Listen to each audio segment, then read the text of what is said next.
Okay, Okay, we're learning about primary trig ratios. So these guys are for whenever we have a right angle triangle only. So if you have the little right angle in it, you can use sine, cos, and tan, all these three trig ratios, which we call the primary trig ratios. So sine is opposite over hypotenuse, cos is adjacent over hypotenuse. definitely can't have that. And tan is opposite over adjacent. So sometimes we use the... I want to ask your mama. Yeah. So sometimes we use the short form SOHCAHTOA. SOHCAHTOA. To represent sine, cos, and tan and all the ratios of sides. Okay, so let's remember how to label sides. So first, yeah. So first you pick what angle you're going to use. First you pick what angle you use. And then the hypotenuse is always across from the 90-degree angle every time. Every time. But the opposite and adjacent sides, the opposite and adjacent sides can change. So it just depends on the angle. So if the angle is here, then the adjacent side's right beside the angle. Yeah. Yeah, and the opposite side's right across from it. Yeah. So there, that's how we label it. So let's try to find missing sides. Here we go. We got a 40-degree, 50-degree, 90-degree triangle, and this bottom side's 10 meters. Yeah. Okay, so we're gonna find... Color change. Yellow.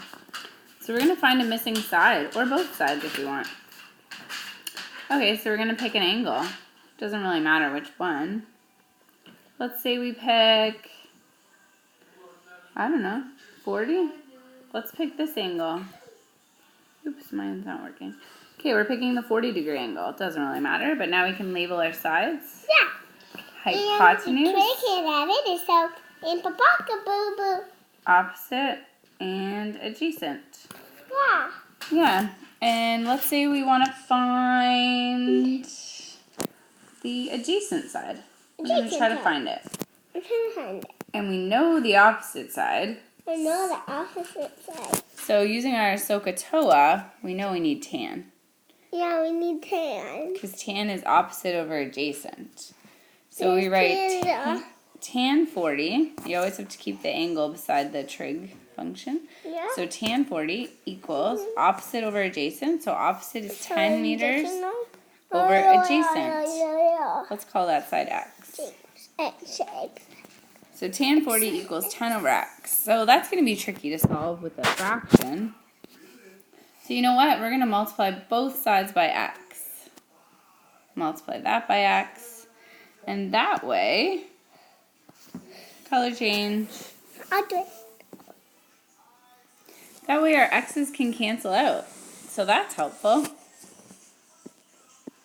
I'll do it. Okay, wait. What color do you want? So then, okay, my thing's having trouble writing. So then we have x tan 40 equals 10. So that's better. But now we want x by itself. So we're going to divide both sides by tan 40. So divide both sides by tan 40. Okay. So then these guys cancel out. Oh, my pen's like not working. There we go. Those guys cancel out. So our answer is x equals 10 divided by tan 40, which I do not have a calculator. So whatever that equals is the answer. 10 over tan 40. Okay, got a calculator. So actually, if you punch it into a calculator, it equals 11.9. And you got to make sure your calculator is in degrees, not radians. I made the line for you. Thanks. I'll do another line. All right, so let's try to find another missing side. Thanks. Let's try to find the hypotenuse this time. Okay, so we label our sides. Here's our angle, 25. So this side's going to be our opposite. This side's our adjacent. Okay, my pen would write. And this side's our hypotenuse. Mom, another line, okay? Okay. Thanks. So we know the we know the opposite side. Okay, seriously. There we go. We know the opposite, and we're trying to find the hypotenuse. So opposite and hypotenuse, that's going to require sine. So we write sine 25 equals opposite over hypotenuse. So 15 over x. I wanted to do one that had x on top. Oh. Okay, so again, we have to multiply both sides by x.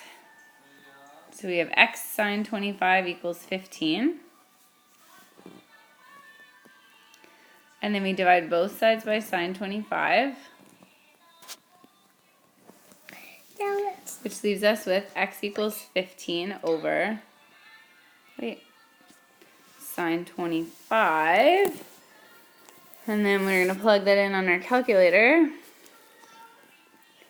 15 divided by 25 sine equals 35.5 for that missing side. Okay, I didn't do an example with the unknown on top, but it's actually easier because the x will just be on top. So let's just try that right now really quickly. Okay, stop please. Stop. So then I'm not going to have any room to do the answer for this. Okay, let's try to find the adjacent side. So if we're trying to find the adjacent side, we could use the hypotenuse to help us. The hypotenuse is 35.5. So adjacent and hypotenuse is cos. So we would go cos 25 equals adjacent, we'll call that y, over hypotenuse, which is 35.5. Yeah, so this one's like actually one less step. So we multiply both sides by 35.5. Multiply both sides by 35.5. So those cancel out. So y is equal to whatever 35.5 plus 25 equals. Okay, finding missing angles in a triangle. So we've got theta and we've got two known sides. So we're trying to figure out what this angle is here. So let's label our sides. This one's hypotenuse because it's across from the right angle. This one's opposite because it's opposite theta. And this one's adjacent because it's right beside theta.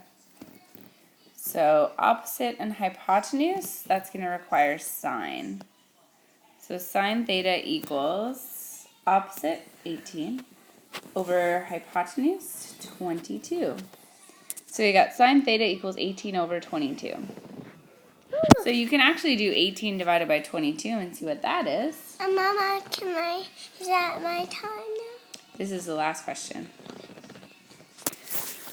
Okay, one sec. So sine theta equals, try not to write on it for 1 minute, okay? Okay, let's divide, honey, try not to write on it. Let's do 18 divided by 22. We get 0.81818181. You can start here somewhere. Okay, I'll draw right here. If this will let me draw. Okay, 0.81818181 repeating. You want to keep a lot of decimal places to make your answer really accurate. You could actually just draw it over here. There's lots of space there. Okay, thanks. Okay, so then to find the missing angle, we have to do the inverse operation here. So to find our missing angle, we have to do sine of -1 of 0.818181, etc. And to do this, you find the button on your calculator. It's usually like a shift sign or second sign. So on mine, I'm typing in 818181. Is there any games on your computer? No. And then I hit second sign. And it tells me the angle. And we always round our angle to the nearest degree. So it says 54.9, but I'm just going to say 55 degrees. So now I know this angle is 55 degrees.